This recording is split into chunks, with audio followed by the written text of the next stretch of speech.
Ladies and gentlemen, thank you for standing by. Welcome to the Peterson, Matthysse, and Alexander Purdy conference call. At this time, all participants are in a listen-only mode. Later, there will be an opportunity for questions and comments. Instructions will be given at that time. As a reminder, this conference call is being recorded. I would now like to turn the conference call over to your host for today, Kelly Swanson. Kelly, please go ahead. Thank you, operator. Thanks, everybody, for joining us. We are so excited this Saturday, May 18th, and at the Boardwalk Hall in Atlantic City, Lamont Peterson versus Lucas Matthysse and Devin Alexander versus Lee Purdy. And we're really excited to have this conference call today. We have all four fighters available, and we are going to start with Mr. Purdy and Mr. Alexander. And before we get into their comments, I'm going to turn the call over to Dave Iskowitz, which is Chief Operating Officer of Golden Boy Promotions, to give us a little information about the fight. So, Dave, we already have a media member asking to make this a good call. So let's rock and roll and get on with the show. Dave? Thank you, Kelly. We'll do our best to make it a good call. As Kelly said, our main event, Lamont Peterson versus Lucas Matthysse, which is a 12-round, 141-pound welterweight fight.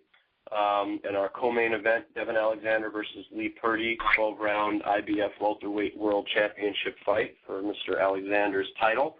Saturday, May 18th at Boardwalk Hall in Atlantic City, promoted by Golden Boy Promotions, sponsored by Caesars Atlantic City, Corona, and AT&T. We will be televised live on Showtime Championship Boxing beginning at 9 o'clock Eastern and Pacific, meaning we're delayed on the West Coast. Preliminary fights will air on Showtime Extreme at 7 o'clock Eastern and Pacific, delayed on the West Coast.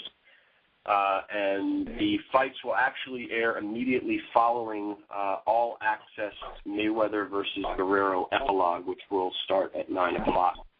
The event will be available using second audio programming in Spanish. We still have tickets available, starting at just $25. Ring sides are $250. We urge everybody to come out. If you're on the East Coast, head to Atlantic City.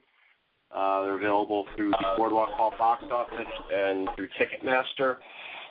And again, this is really, really, really a great show. The main event is one of the best fights that can be made around the 140 and 147 pound weight classes. And then, of course, we've got a great world title fight with Devin Alexander and Lee Purdy.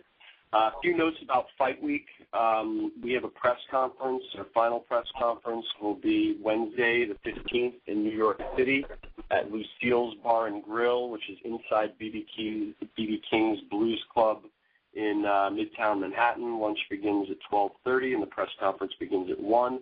Then in Atlantic City on Thursday, we have fighter roundtables beginning at 1 o'clock at Caesars Atlantic City in the Apollo and Zeus rooms.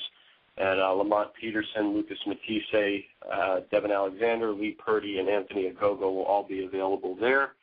Then we have our weigh-in, which will be open to the public, and it will be in the lobby of Caesars Atlantic City beginning at 3:30 p.m. on Friday. We urge everybody to come out. We usually have a pretty good scene in the lobby at Caesars for our weigh-ins there. And then, of course, Fight Night is Saturday, the 18th. Boardwalk Hall doors open at 3:30 p.m., and our first fight also begins at 3:30 p.m. Now I'll introduce the fighters to say a few words. Before I get to Lee Purdy, just wanted to acknowledge Eddie Hearn, who's the managing director of Matchroom Boxing, who we've been working with on several of our shows of late, working with his fighters, and it's been great working with them. One of those fighters is Lee Purdy, who has amazed British boxing fans by scaling to the top of the welterweight division despite having no amateur career. He can get into that, but from what I understand, he did not have a single amateur fight, yet he has risen to be the number 4 rated IBF welterweight contender. He's been a pro since 2006. Brings in a knockout streak into his first world title fight, having finished off 4 consecutive opponents, including Cosme Rivera, who he defeated in March. He stepped up to take this fight after his countryman Kell Brook was injured and was unable to participate, and he's looking to make his mark in the United States by upsetting Alexander and taking the title home to England this Saturday. He has a record of 23-1 with 13 KOs from Colchester, England, Lee Purdy. Lee? Hello. Just want to say a few words. Hello. Yeah, I'm excited for the fight. I'm ready. I took out late notice, but I'm in good shape, and I'll be dangerous for 12 rounds. Thank you. Now to say a few words. A young man from St. Louis, Missouri, the former IBF junior welterweight and WBC super lightweight world champion, owns wins over Lucas Matthysse, Marcos Maidana, Juan Urango, and Junior Witter. In 2012, he moved up to welterweight and captured the IBF welterweight world championship by defeating Randall Bailey in October at Barclays Center on May 18th. He finally makes the first defense of his new crown after several postponements due to injuries between him and Kell Brook. There were a couple of postponements, and then finally Kell Brook fell out of the fight. But we're ready to go. The 18th in Atlantic City with a record of 24-1 with 13 KOs. Devin Alexander the Great. Devin? Hey, thanks, Dave. Finally is the word. Finally, finna get in the ring, after about 6 months of, going back and forth. But, get this opportunity. I'm ready to rock and roll. I'm fast. I'm feeling strong. It doesn't matter who I fight May 18th. Kell Brook pulled out. Lee Purdy is a suitable opponent, and I know he's going to come to fight, but it's not going to matter because I'll be ready for anybody May 18th. So, I want to thank Golden Boy, Al Heyman, my team, the Great Promotions, Golden Boy Promotions, and everybody else for, staying on it, and continue to get the right opponent. And you got the guys, got the opponent, and now I'm ready to rock and roll. Thank you, Devin. I guess now we can turn things over to the media for Q&A. Thank you. Before we open it up, so just one sec. Whoever phone is making that background noise, I think it might be Lee's. Can you just step away from those people? It's really hard to hear you, and with your wonderful British accent, we really need to be able to hear you. Okay, thank you. Go ahead, operator. Thank you. If you would like to ask a question or have a comment, please press star 1 on your telephone keypad. This will place your question in the order it was received. Once again, if you would like to ask a question, please press star 1 on your telephone keypad now. And our first question comes from Bernard Fernandez with The Ring Magazine. Yeah,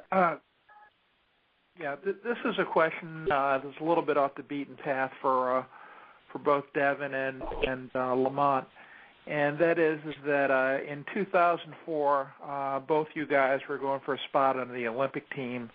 A guy that you're familiar with, Rock Allen, got it. I'm sure you're probably aware that a couple years ago he had that serious car accident and hasn't fought since, and apparently never will fight again. Your thoughts on that, and have you guys had any contact with him over the last 8 or 9 years? And are you a little disappointed that maybe that there's no possibility probably that either one of you will ever fight him as a professional? Bernie, before Devin answers the question, I just want to let you know Lamont's not on the call yet. He'll be on at about 2:30, so you'll have to re-ask that question. It's just Lee and Devin on right now. So, okay. Devin, you go ahead and answer. Okay, well, Rock Allen, I did hear about the accident. I had to send my condolences in a few interviews I did after the accident, after I heard the accident had happened. But, it is terrible that it did happen, and, that goes to show you how life can take a turn, for the worse or the better, and for his case, I think he did for the worse. So as he beat me in the Olympic trial finals when I was in 2004, when I was going up to try to go to the Olympics, and of course I wanted to get that defeat back. I I was anxious to get the a gold medal, but I lost to Rock Allen 16-16 on a computer scoring, and they went to the computer scoring, and he threw one more punch to me and got a decision. So, I always wanted to get that back, but I've moved on from that, and now this is a professional game, and I have no attachments to that. I'm world champion now. So, for us, me fighting him, I've been past that. Okay, just a follow-up question. This is for Lee Purdy, and that is that there are a few fighters, Dwight, that are in the Hall of Fame. Dwight Muhammad Qawi is one that didn't have any professional bouts. How much of a disadvantage was it? Obviously, you've overcome it to go into professional boxing with no amateur background. Yeah, I did actually have amateur background. I only had the 6 when I was 11 years old, but it's not going to make much difference. I've put in the hard work over the last few years to get where I am today. Thank you very much. Our next question comes from Dan Raphael with ESPN. Thank you very much. My first question for Devin. Hello, Devin. Hey, Dan. How's it going? Long time no hear. Thank you. It's good to talk to you. I wanted to ask you about, like you mentioned in your opening remarks about sort of just the general ups and downs of having your fight with Kell Brook scheduled, postponed, I believe 3 times, once because of an injury that you suffered with your biceps and then 2 times because of injuries that Kell had. And I just wanted to get your take on just your thoughts about just sort of the emotional roller coaster of thinking you're going to fight. The fight gets canceled because of your own injury. Then his situation comes up. And how do you go back and forth from being in a hard camp to like maybe just easing up a little bit? I know how, you and Kevin work together to get to the point now where you have to change everything up and now you're focused on a new opponent, Lee Purdy, who, is a whole different kind of fighter than Kell Brook was. What's that been like for you over the past, I guess, about, like you said, 6 months or so? Well, for us, me fighting Kell Brook, it was a roller coaster going back and forth. He got injured, postponed it. Then I got injured, then he postponed it again. Then he got injured again. Then we had to, do something else. So it was a roller coaster, and, it was very frustrating. But, I'm a firm believer in it's going to happen when it's supposed to happen. Everything happens for a reason. No mistakes happen. No mistakes happen. And, in boxing, whatever happens, it's supposed to happen. And I'm a firm believer in that. And I'm fighting Lee Purdy for a reason. He must be a suitable opponent. He must be, the guy I'm supposed to be fighting at this particular time. So, I wanted to fight Kell Brook because they, consider him one of the best at 147. I wanted to beat him, but they put Lee Purdy in front of me. Now I got to beat him then. How is your biceps? My bicep is good. It's good, and right after I injured my bicep, I did therapy on it. Started doing immediate therapy. When I found out it was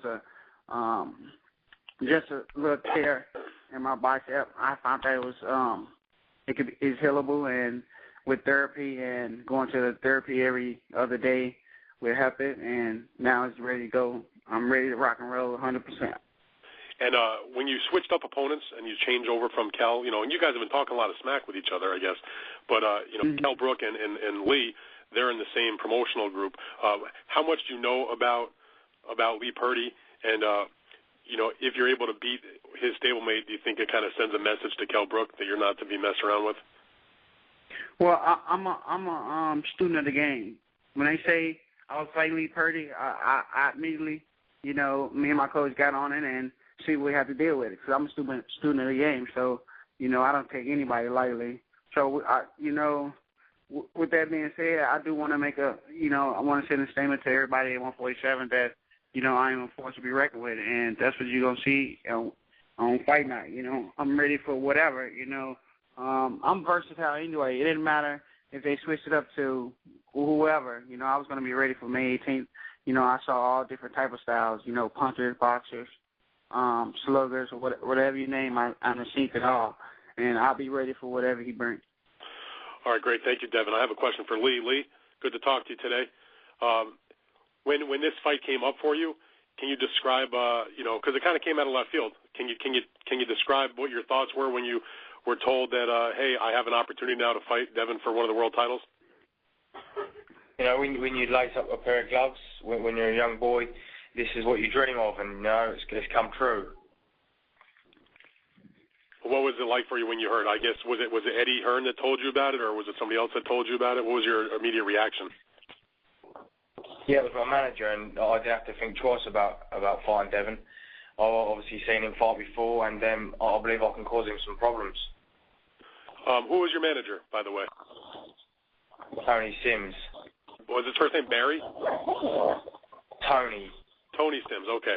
And how did he tell you? Just call you up and say, hey, Lee, we have this opportunity, or did he say, hey, guess what, you're getting a title shot? Like, I'm trying to get an idea of what that conversation is like when it sort of comes out of nowhere and, you're not training for a world title fight, and all of a sudden, within a few weeks, you're going to be stepping in the ring with Devin Alexander.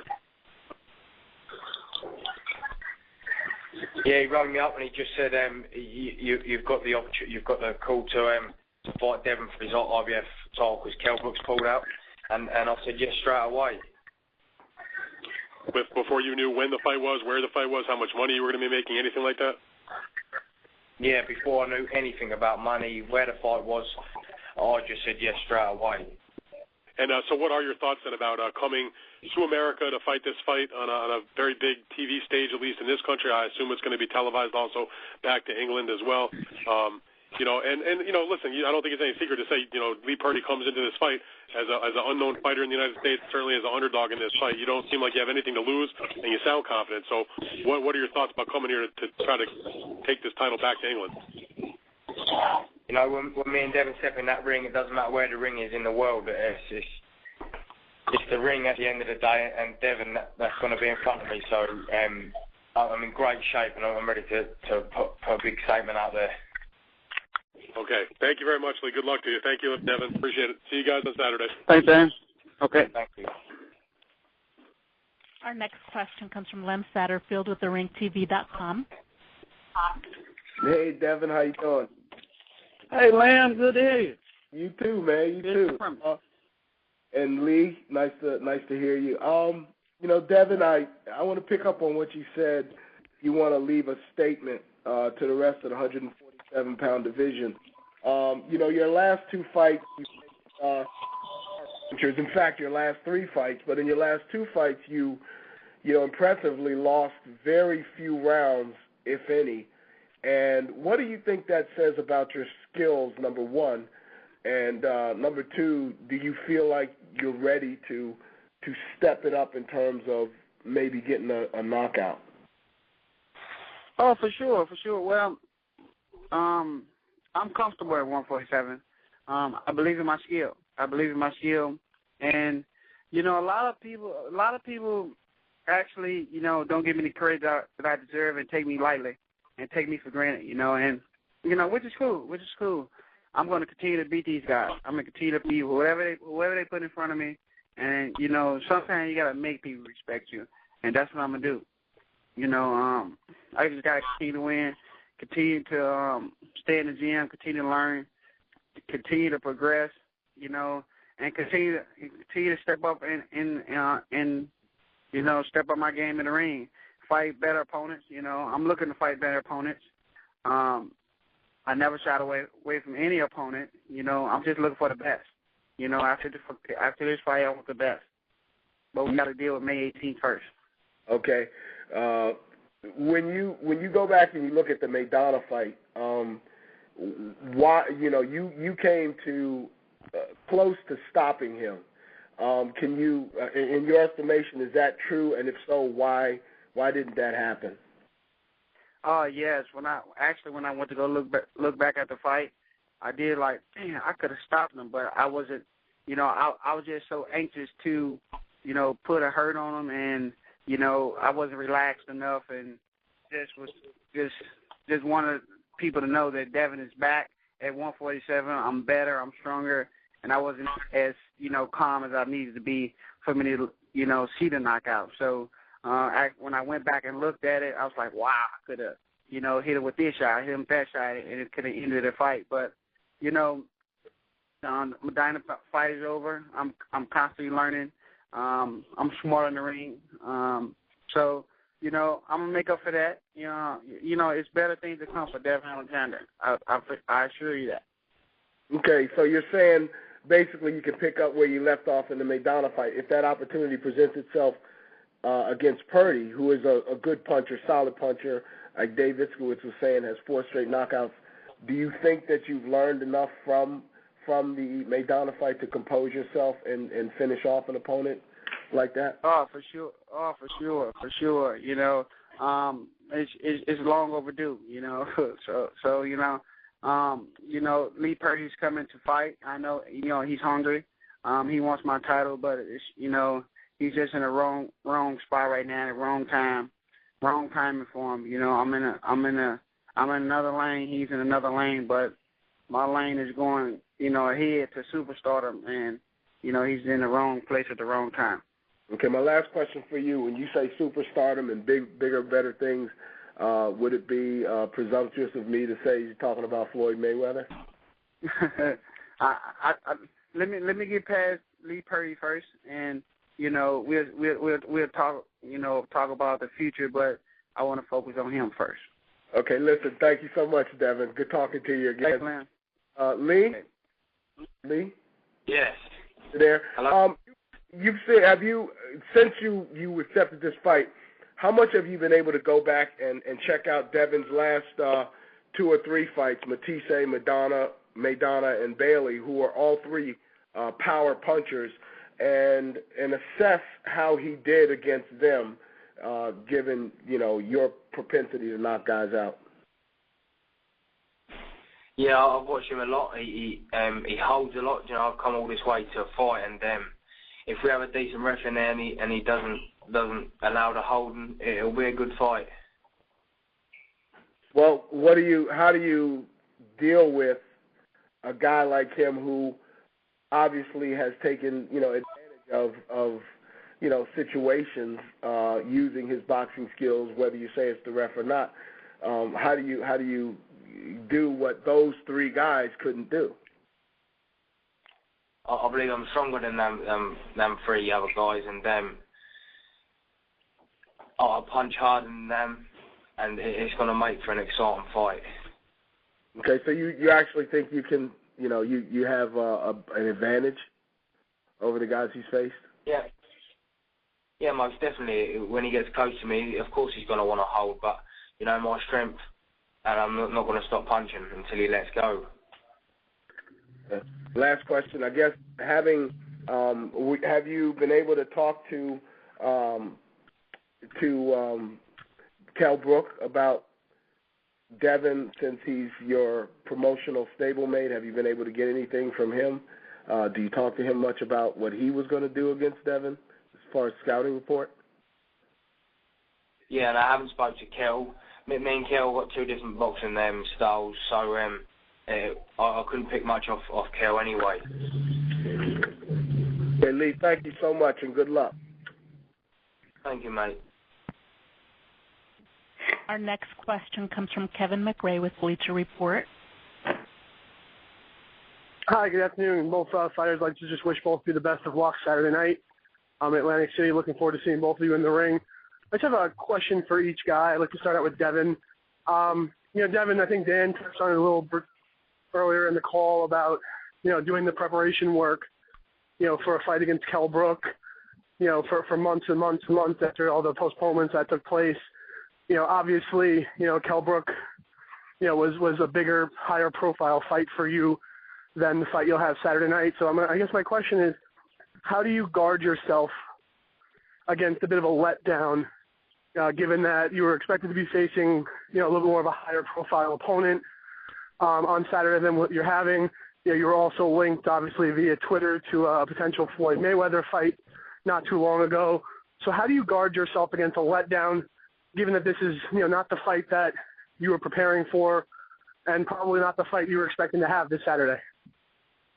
Well, you don't worry about it.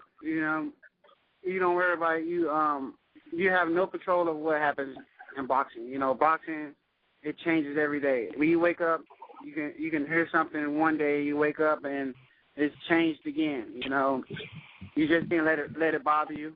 You know, you just got to continue to train, continue to do what you got to do. For speaking to your team, getting your team together, and just coming up with the best move to make. And that's what I did. Wanted to make the best fight we can for Saturday night, and we got Lee Purdy. So, you know, we have to handle business as usual. You know, I wanted to tell Brooks that he was injured, so we had to push him to the side because we couldn't worry about him no more. We had to move on because it'd be going on 6-7 months. You know, dealing with me and Kel. So you couldn't worry about it. So for the Floyd thing, you know, it was just a tweet. Everybody went crazy over. I was still focused on Kel Brooks at the time, and I wasn't really tripping off, you know, Floyd, you know, really, because I had an obligation to fight Kel Brooks. So for, you know, being let down, you know, I'm not let down at all because, you know, I always stay positive. I'm a positive person, and I believe everything happens for a reason. Everything happens on time. So, you know, I'll be ready for whoever, like I said, on May 18th, and that's Lee Purdy. So I'll be ready for him. All right, thank you so much, Devin, and good luck to you in the fight on Saturday. Lee, I guess I have one question for you, Lee. You know, as a fighter who comes into this bout on Saturday, as I think some others have touched on, you know, a relative unknown in the United States, you know, we've seen this happen from time to time. You know, a guy like yourself, you know, gets a call for a big fight, you know, cashes it in and makes good on it and becomes the next big star in boxing. You know, so could you just tell us briefly, you know, for those of us who have never had the opportunity to see Lee Purdy fight, you know, who you are as a fighter, what type of fight you're looking to bring on Saturday night, you know, and how you hope to impress, you know, the audience not only here in America but back home and bring that world title back to England? You know, I'm here to fight for as long as it takes, and I ain't come all this way to America to let the fans down. That's exactly what I'm going to do. I'm going to come here to fight, and I'll find a way to win. Okay, great. Thank you, Lee. And again, thank you both guys, and good luck to both of you on Saturday. Thank you. Thanks. And our next question comes from Adam Denman with BoxingTalk.com. Hey, Devin, how you doing today? I just wanted to see how, well, my first question is how the postponement affected you, because, you know, sometimes fighters, a fight gets postponed due to injury maybe once, and then a new date is made, but 3 postponements, you know, 2 injuries to Kell Brook, and then 1 to you. How did that affect you mentally and also in your training regimen?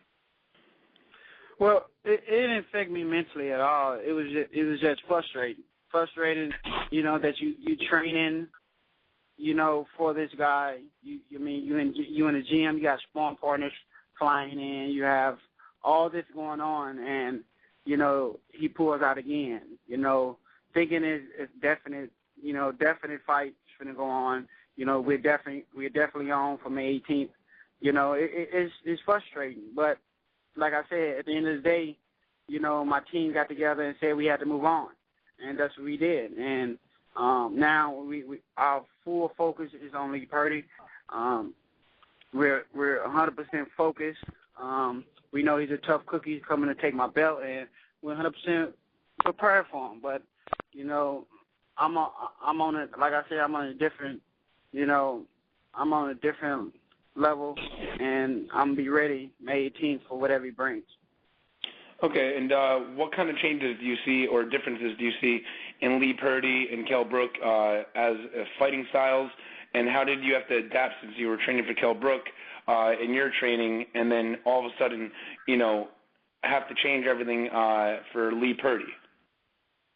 Well, like I said earlier, you know, I didn't have to, you know, I mean, of course you got to change the game plan up a little bit, but I saw every style there is in boxing. You know, I have saw it, whether it's speed, slugger, whether it's boxer, puncher, or whatever. I didn't see that. So, you know, it wasn't that hard to adjust to what Lee Purdy will be doing, what we saw, what he'll be doing, and you know, it was just, you know, a flick of the wrist. You know, I think I'm talented enough to adjust to anything, you know, any situation, any style they put in front of me. So, with all that said, you know, it wasn't that hard.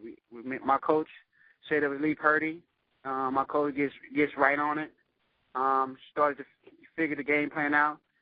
That week he came up with the game plan, and we already set it in motion. So we're ready.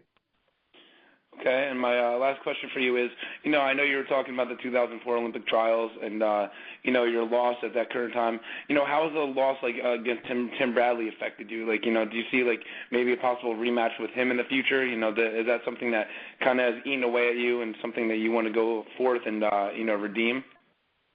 Well, that's a fight that's going to just have to happen with, you know, with time, because at this time he was top ranked, I was Golden Boy.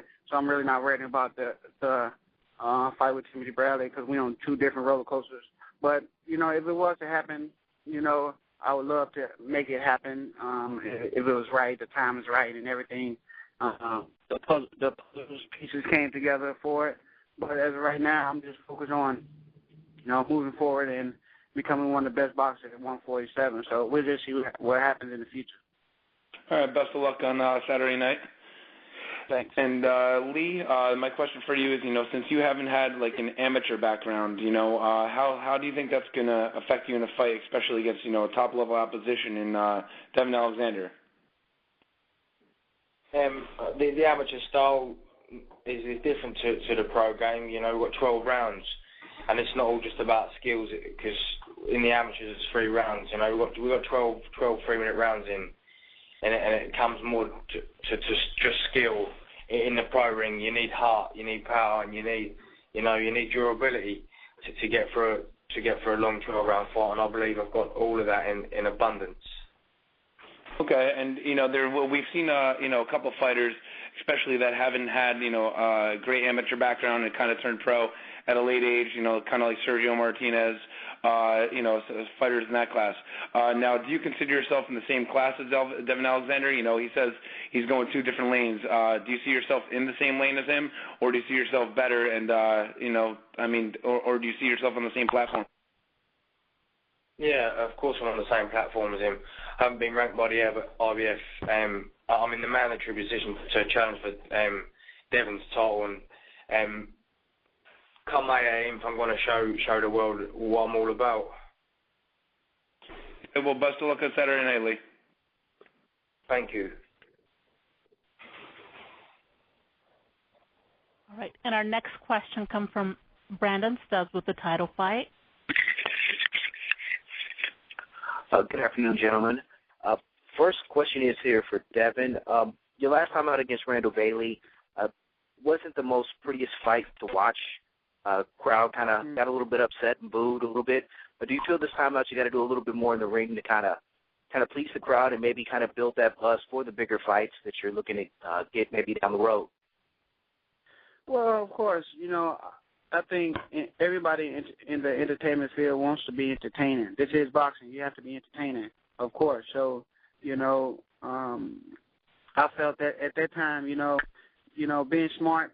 That fight was about being smart and getting the title. You getting the title and getting out of the ring with the title, you know, and that's what I did. But, you know, in this fight, you know, you have to be smart, but you know, you can do a little bit in this fight. So I'm expecting an exciting fight, because Lee Purdy, he's exciting. He's going to come to fight, and you know, I'm willing to fight too myself. So it's going to be a good fight, May 18th. And then my next question is for Lee. With this being your first time here fighting in the States, what can the U.S. fans expect to see from you in this fight?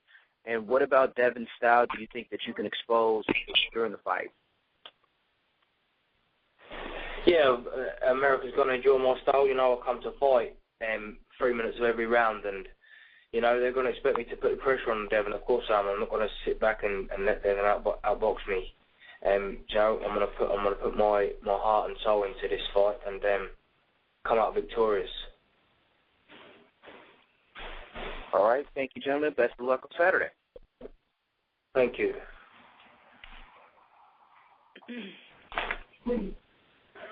Okay, I think that was the last call for these guys. So if you guys want to make one last comment, and then we're going to switch it over and put on Lamont and Lucas. So why don't we start with you, Lee, because you just say if you want to hang up or say any last comment, Lee? No, that's good, thanks. Okay, thank you so much for joining us, and we'll see you this week, and good luck at the fight. And Devin, for you? Thanks for all the media. Thanks for everybody that had the questions for me, and see you Saturday night. Okay, great. Thank you so much, guys. And then now we're going to transition over so you guys can hang up and get back to training or whatever you're doing, and we'll see you soon. Thanks. Okay, so now I believe we have Lucas is on the phone. Lucas, are you there?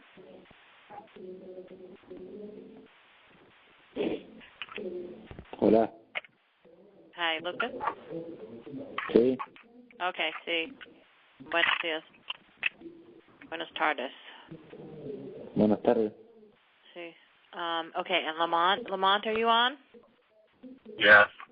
Okay, all right, so they're both here. You guys, we're going to go ahead and transition. I'm going to send it back to Dave Iskowitz to make the introductions for these fighters. Dave? Thank you, Kelly. Before I introduce Lucas to say a few words, just want to acknowledge our co-promoter with who we promote Lucas with, and that's Mario Arano from Argentina. Just wanted to acknowledge him before I introduce Lucas. And hold on one more second, too. Also, we have Romero. Romero, are you on the phone? Romero? Is it Romero interpreting? Okay, we need an interpreter before. It's supposed to be Eric. I'm getting him on the phone. Okay, so Dave, hang on one sec. Sorry, that's my bad, media. One second.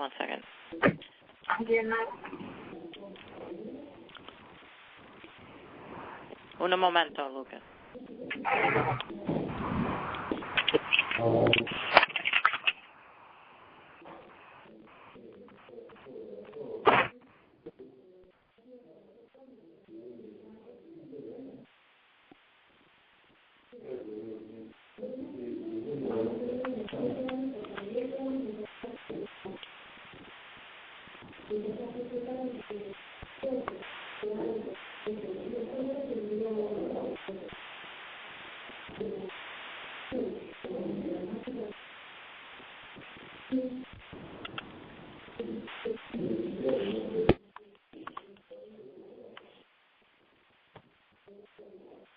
Griselda?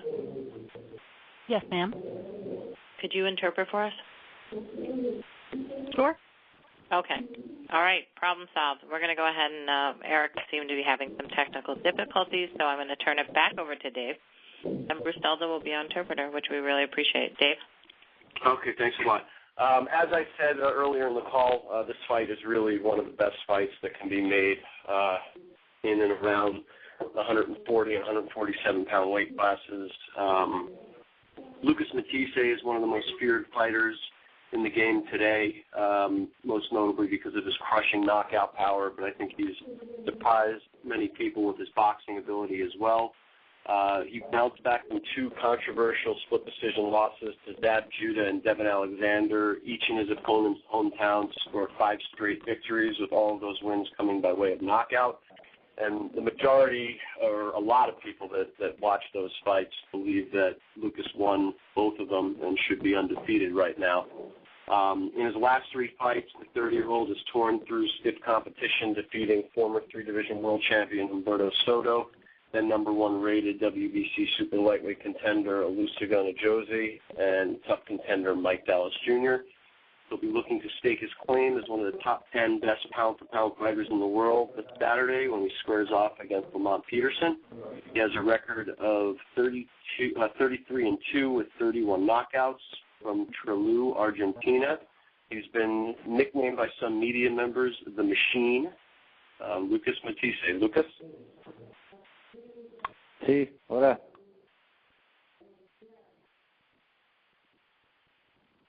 Okay, Briselda, could you just ask him to make an opening comment for us? Yes. This is the one you have to. Lucas, quieren saber si puedes hacer unos comentarios, por favor. Sí, pero en español porque no entiendo. Sí, en español está bien. Bueno. Sí, pero que me pregunten en español. Sí, quieren saber si quiere hacer unos comentarios para los reporteros. Sí, que me pregunten en español porque no entiendo inglés. Okay. He says that he wants the questions asked in Spanish because he doesn't understand English. Yeah, but tell him that you're his interpreter and you can help him. Yes. Lucas, yo voy a interpretar por usted. Por favor, si quiere hacer unos comentarios para los reporteros. Bueno, sí.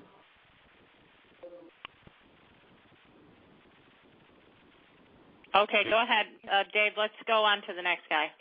Okay. Just get him some questions. I mean, really. Okay. Before I introduce Lamont, just want to acknowledge Barry Hunter of Headbangers Promotions, who is also Lamont's trainer and father figure, and I also want to acknowledge Cologne Hunter of Headbangers Promotions, who is an integral part of Lamont and his brother Anthony's lives and has been for a very long time. So just want to acknowledge both of them. Most of you know Lamont rose from a very difficult childhood, being homeless on the streets of Washington, D.C. He eventually went on to win the Unified 140-pound World Championship in front of his hometown fans in D.C., just a short ways away from where he was homeless a few years before that when he defeated Amir Khan in December 2011. He's currently the IBF Junior Welterweight World Champion. In his last fight, he dazzled his hometown fans with an 8th-round technical knockout win over former world champion Kendall Holt. We're extremely pleased, Golden Boy, for him to be fighting under our banner for the first time in this fight. With only a 3-month layoff, Peterson's looking to capitalize on a quick turnaround when he faces one of the hardest punchers in the sport. He has a record of 31-1-1 with 16 KOs from Washington, D.C., Lamont Peterson. Lamont? Hey, how's it going, everybody? You just want to say a few words before we turn it over to the media for questions? Training camp went well. Pretty much it's over. Anxious for the fight this weekend. I'm looking forward to it. Should be a great night of boxing. Great for, for my career, great for the sport of boxing, and everybody else that's involved. Thank you, Lamont. I guess we'll turn things over to the media for questions. Thank you. If you would like to ask a question or have a comment, please press star 1 on your telephone keypad. This will place your question in the order it was received. Once again, if you would like to ask a question, please press star 1 on your telephone keypad now. And our first question comes from Tim Smith with The Ring magazine. Good afternoon, guys. First question is for Lamont. I'm just wondering, how do you see Lucas stacking up with the competition that you've had so far? Where do you rank him in terms of competition? Of course, I'll have to see this weekend, but as far as what I see on paper and on film, he's right there, with the rest of those guys, if not better. He's the top guy. He's fighting, we're fighting each other for a reason because we're two of the top guys that want to challenge ourselves, and that's what we're going to do Saturday night.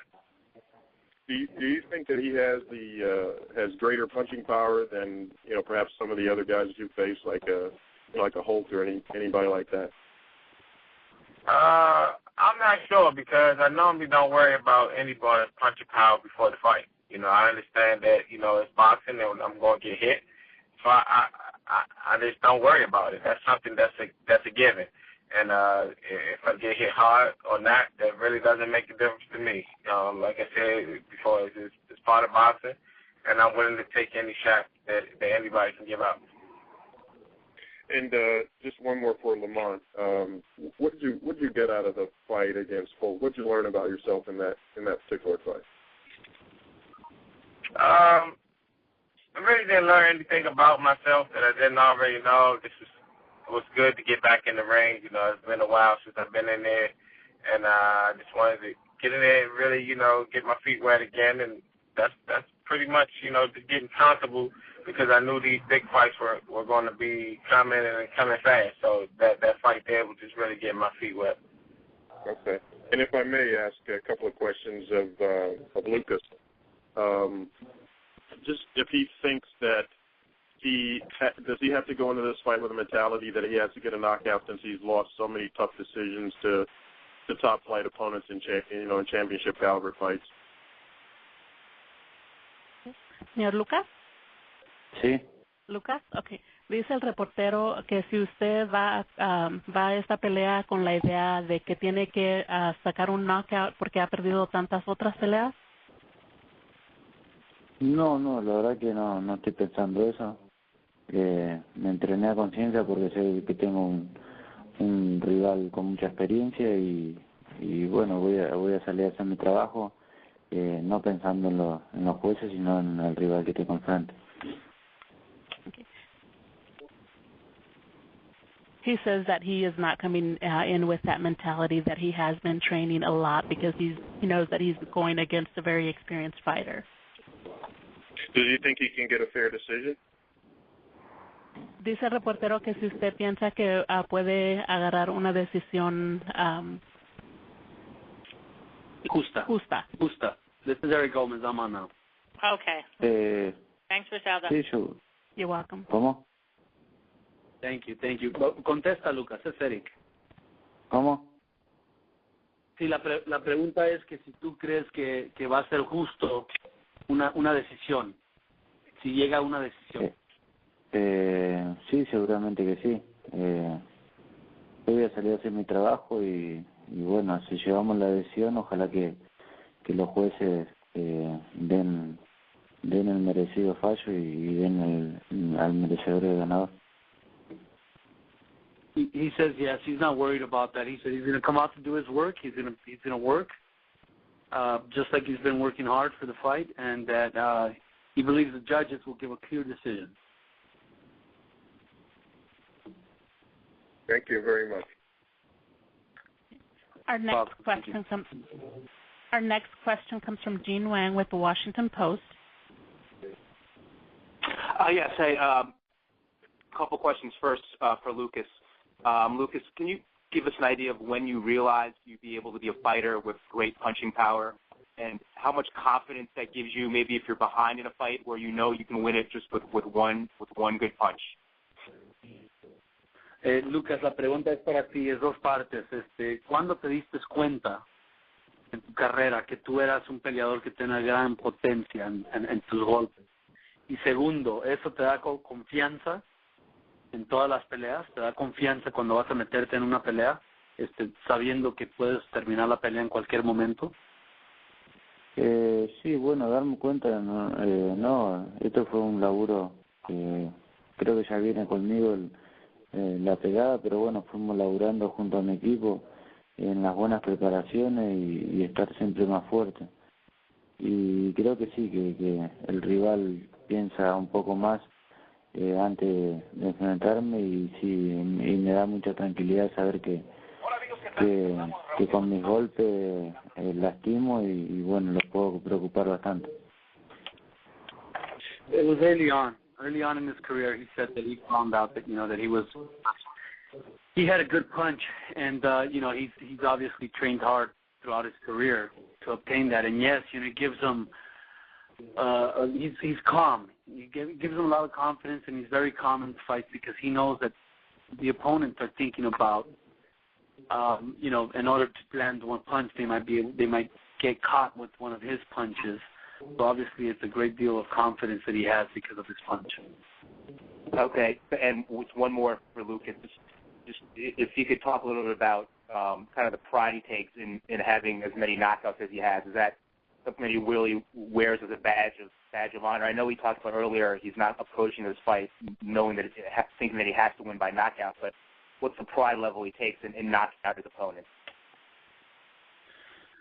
Lucas, la pregunta es, obviamente con tantos knockouts que tienes, ¿Qué sientes? ¿Qué sientes? ¿Te da obviamente orgullo por tener tantos knockouts, por poder hacer lo que muchos no pueden?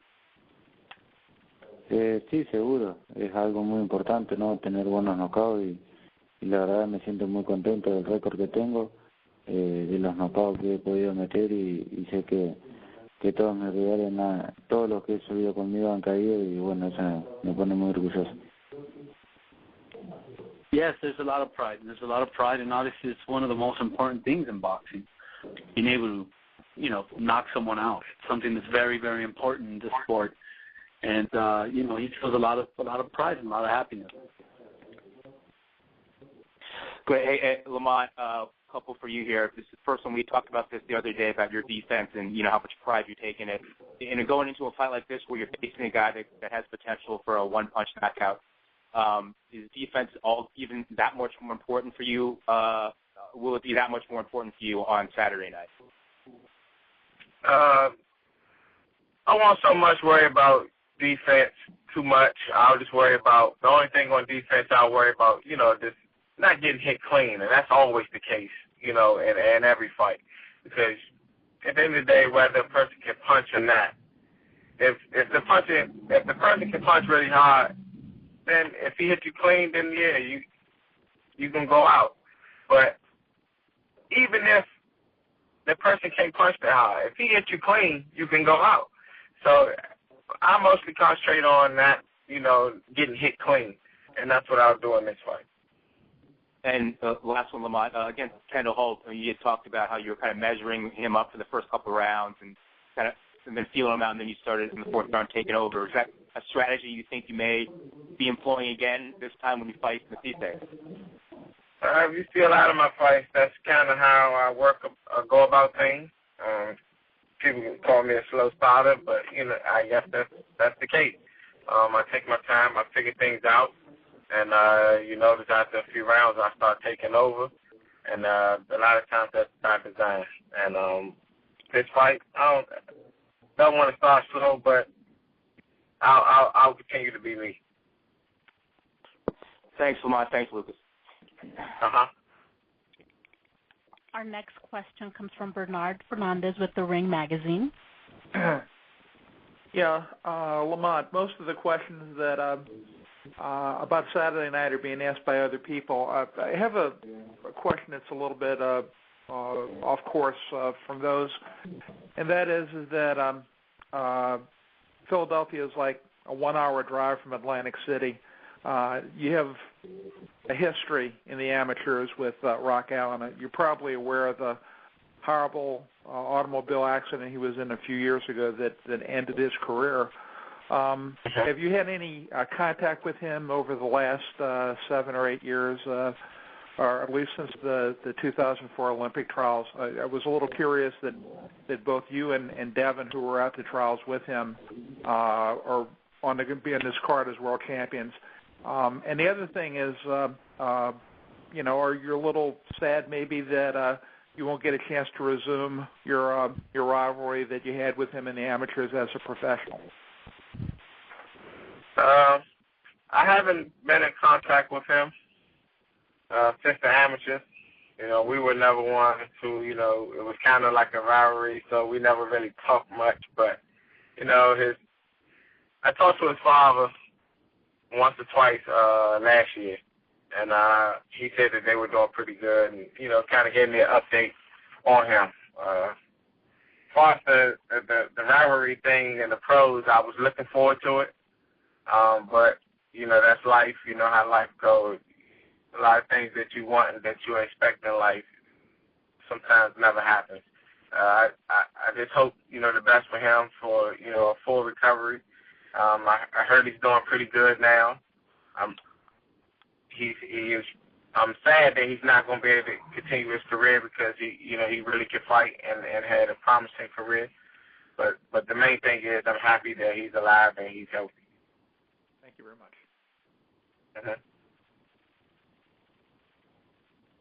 Once again, if you would like to ask a question or have a comment, please press *1 on your telephone keypad. That will place you in the question queue. Our next question comes from Dan Rafael with ESPN. Thank you. Hello, everybody. Hey, Lamont, how are you today? I'm good. How you doing? I'm good. It's good to talk to you. One of the things that I think it was Dave Itzko had said at the beginning was that Lucas is one of these fighters that very few people really want to fight. You seem different than that pretty much within a couple of days after your victory against Kendall Holt, or even maybe that day or the next day, there was discussion that you would make this fight, and it was just a matter of working out the deal. But that you and your team, Barry, and everybody seemed very anxious and interested to fight Lucas Matthysse. And I'm wondering, what was it about Lucas that made you different than pretty much everybody else in the weight class that was running towards a fight with Lucas as opposed to away from a fight with Lucas? It was nothing about Matthysse that I saw, in the ring. It was the media who say, things like no one wants to fight him. And I'm in the same division as him, and when I hear things like that are not true, it kind of gets under my skin. I'm like, I'll fight anyone. Not, really being angry or anything. It's just the fact that, I want to prove to everyone I'm the best at the weight class. And a lot of people when you hear about the best at the weight class, they were saying his name. So, of course, that was the person that I wanted to fight, to prove myself and to let people know that there's someone out here that want to fight him. Okay.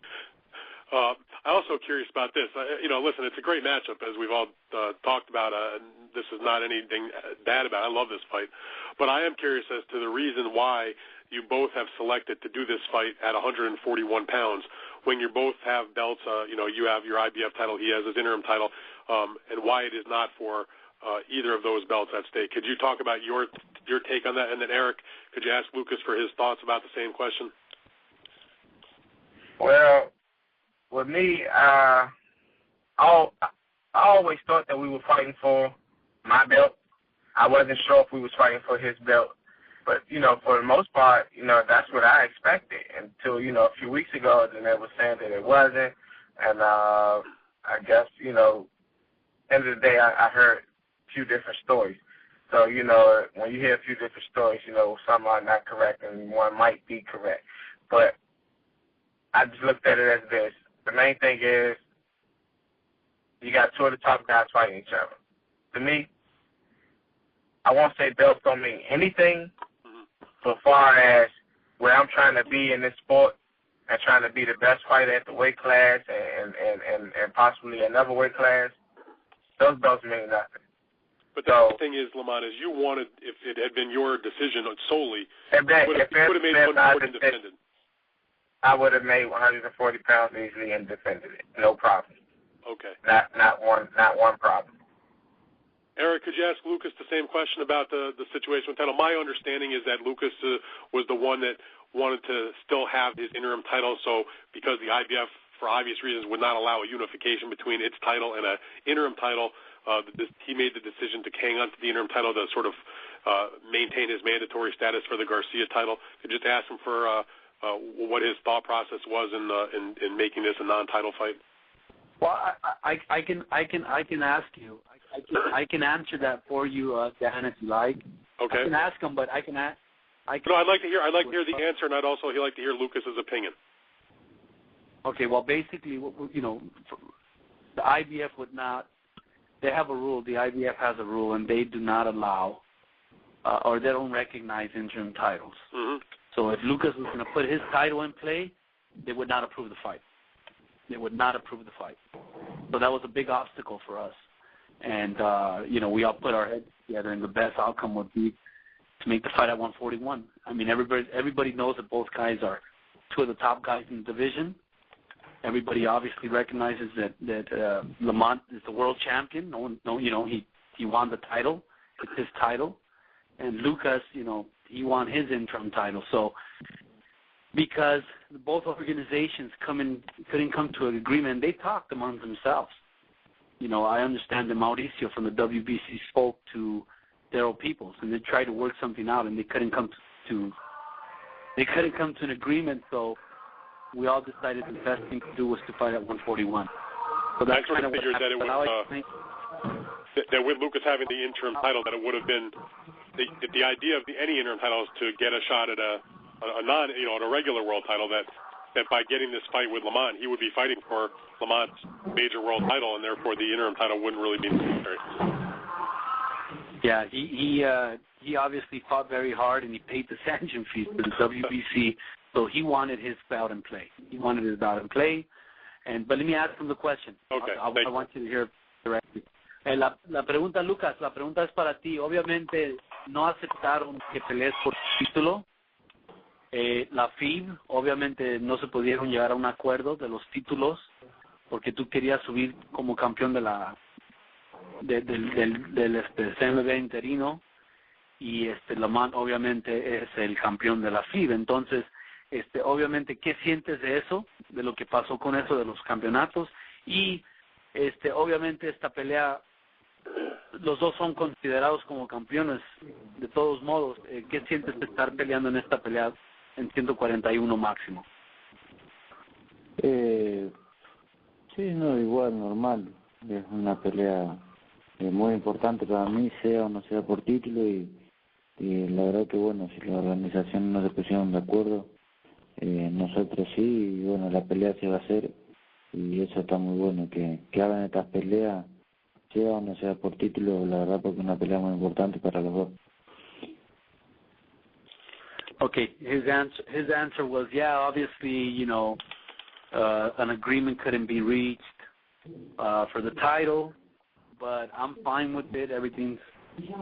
I'm calm and I'm fine with it because everybody knows that this is an important fight, whether there's a title or no title involved. This is a very important fight, two of the top guys fighting each other, so this is an important fight, but I feel fine. I'm calm, and it's still a very important fight. Okay, and just one other thing for both guys. Lamont, you first. Like Eric just said and Lucas said, a very important fight, good fight in the weight class, two of the top guys. But if you talk to Richard Schaefer from Golden Boy, he looks at this as having had Danny Garcia get his win against Zab Judah a couple of weeks ago, and you two guys are going to go at it on Saturday. What he would like to do is take Garcia, who won the fight in April against Judah, and the winner of your fight on Saturday, be it yourself or Lucas, and make perhaps what could be even a bigger fight sometime in the fall, maybe September, between the winner of Saturday's fight between you guys and Garcia to unify some of those titles. What are your thoughts about using this fight to get into that fight? And then your thoughts about that matchup possibly. I'm okay with any of those matchups. At the end of the day, those are, some more of the top guys in the division. And that's what, to me, that's what boxing is all about. Once you get to this level, it shouldn't be no more T-class fighters. It should be top-level guys, top 5. I don't even want to say top 10. It should be top 5 guys. And those are, some of the names that are in the top 5 in my book. So I have no problem with that lineup. So you like the idea of using this to get into a big fight with Garcia if you win Saturday? Yeah, I'm definitely okay with it. Okay, thank you. Eric, could you ask Lucas for his thoughts about the winner of this fight getting a shot at, to unify with Danny, who's through his half of the mythical bracket? Okay, obviamente, Lucas, esta pelea es importante el sábado. Ganando esta pelea, el ganador debe de pelear con Danny García, y parece que eso es lo que va a pasar. El ganador se va a merecer una pelea con Danny García. ¿Es lo que tú esperas? ¿Es lo que tú quieres? ¿Es tu deseo? Sí, seguro. Eso es la pelea que yo espero, y bueno, ojalá que salga todo bien para bueno, ser el próximo que enfrente a García. Yes, definitely. That's what I want. I want that. If that's the reason for this fight, and I hope that everything comes out okay. Because yes, I would love to fight Danny Garcia. Okay, thank you, Eric. Thanks, Lucas, and thank you, Lamont. Thanks, guys. Look forward to Saturday. All right, no problem. Hey, Dan. Yes, you sir. You had a baby. I did. Baby. Congratulations. Thank you very much. He's 1 month old today. Appreciate it. Okay. Thank you. Thank you. Our next question comes from Kevin McRae with the Bleacher Report. Hi, good afternoon to both guys. I want to start off by wishing both of you the best of luck on Saturday night. It's obviously a great fight, a lot of excitement coming to Atlantic City on Saturday. So I just want to give you guys both my wishes and the best of luck to both of you. If I could just quickly start out with Lamont. Lamont, obviously you got the biggest win of your career, when you upset Amir Khan. and then you were out of the ring for an extended period of time before returning against Kendall Holt. So I guess my question for you, Lamont, is that you know boxing as well as anybody does, and it's not just about winning fights. It's also about being in the forefront of people's minds when you're trying to make fights. And you had that extended period of time where you were out of the ring. So I guess my question is, how important is it for you, on a big stage on Saturday night to make an emphatic statement that not only is Lamont Peterson back, but that he never was really gone to begin with? It's very important. Every fight right now is important to me because, you're at the top level right now, and every fight that you win, every fight that you're in is a big fight. And if you win that big fight, it's on to a bigger fight. 29 years old now, so I'm on the, some people might not say this, but on the tail end of my career. I don't plan on doing this much longer. Everyone knows that boxing, a loss is a setback. So it's important for me to go out and win for many different reasons, and still trying to bury that whole drug testing situation. People seem to forget really fast about, how I performed up into that con fight. And then after the con fight, there's a lot to say about, I need this and that and this and that. But people forget that I already been, a top fighter. And I just want to continue to go out and prove to people that with or without pay, Lamont Peterson is still a top fighter and a world champion.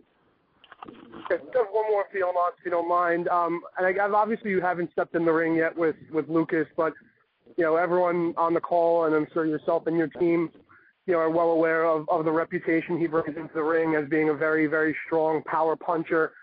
And I know obviously you haven't fought him yet. You'll be better in position to answer this question on Saturday or even Sunday.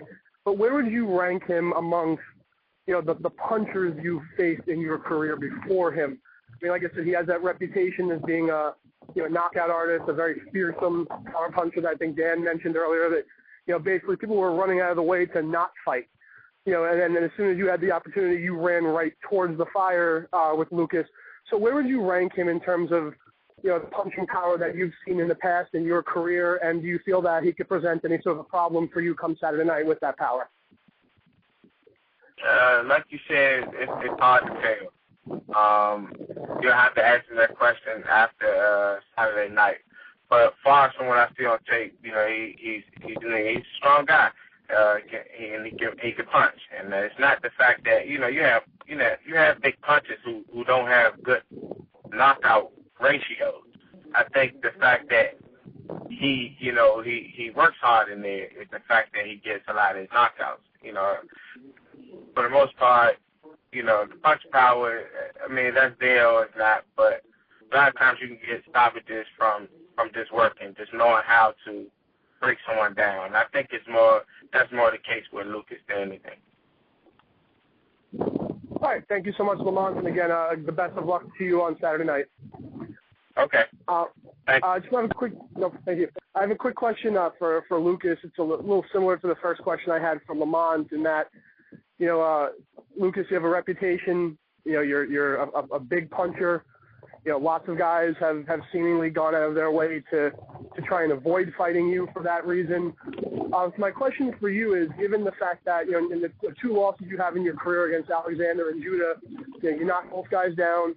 There was a lot of discussion and debate over whether you truly deserved to lose those fights. And with your reputation as being an avoided fighter, how important is it for you to get a win on Saturday night? Because if you lose, it's going to make it a little bit more difficult, given your reputation, to get another big fight like this. So how important is it for you Saturday night to make a statement against Lamont and establish yourself as a star in the sport that people can't avoid? Lucas, la pregunta es para ti. Obviamente, tú eres un peleador peligroso, muy peligroso, y muchos no quieren pelear contigo. Tuviste peleas controversiales con Zab Judah, con Devin Alexander, los tumbaste a los dos. Muchos muchos dicen que ganaste esas dos peleas. Entonces, qué importante es este sábado esta pelea, para que gente ya no te pueden ignorar, para que otros peleadores de nombre ya no te pueden ignorar y que peleen contigo, porque obviamente tú eres un peleador muy peligroso y muchos no quieren pelear contigo, pero ganando el sábado es importante para que ya no te puedan ignorar. Sí, seguro. La verdad que es una pelea muy importante para mí, que bueno, ganándola me van a abrir muchas puertas y te van a dar peleas mucho mejores. Y bueno, trabajamos para eso, para ganar y para que nos den una oportunidad más grande que esta. Necesitamos una pelea más grande. Yes, it's very important. Winning this fight on Saturday and doing it in big fashion is going to open doors. It's going to open a lot more doors. So it's very, very important. Probably the most important fight of his career. He's looking for the big fights. He wants the big matchups. He wants the big names, and it all starts Saturday. Okay, great. Thank you again, Lamont and Lucas, and best of luck to both of you. Looking forward to seeing you guys fight Saturday night. All right, thank you. Thank you. Thank you. And our last question comes from Jake Donovan with BoxingScene.com.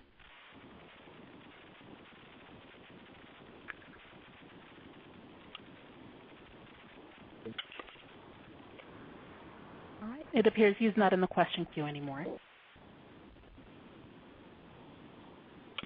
Okay, so that was our last question, and why don't we go ahead and Eric asks Lucas if he wants to say any last-minute comments before we let him go, and then we'll finish up with Lamont. Great, okay. Lucas ya terminó todo. Ya no hay preguntas. ¿Gustas terminar con unos comentarios a los aficionados, por favor, antes de terminar? ¿Cómo? Y ya no hay preguntas, pero ¿gustas hacer un comentario a los aficionados? Sí, bueno, que gracias por el apoyo y bueno, que el sábado 18 vamos a brindar una muy buena pelea, como siempre, y bueno, ahí nos estaremos viendo. This is great. Thank you for the support, everybody, and it's going to be a great fight on Saturday. Don't miss it, and we'll see you there. Okay, great. And Lamont, closing comments?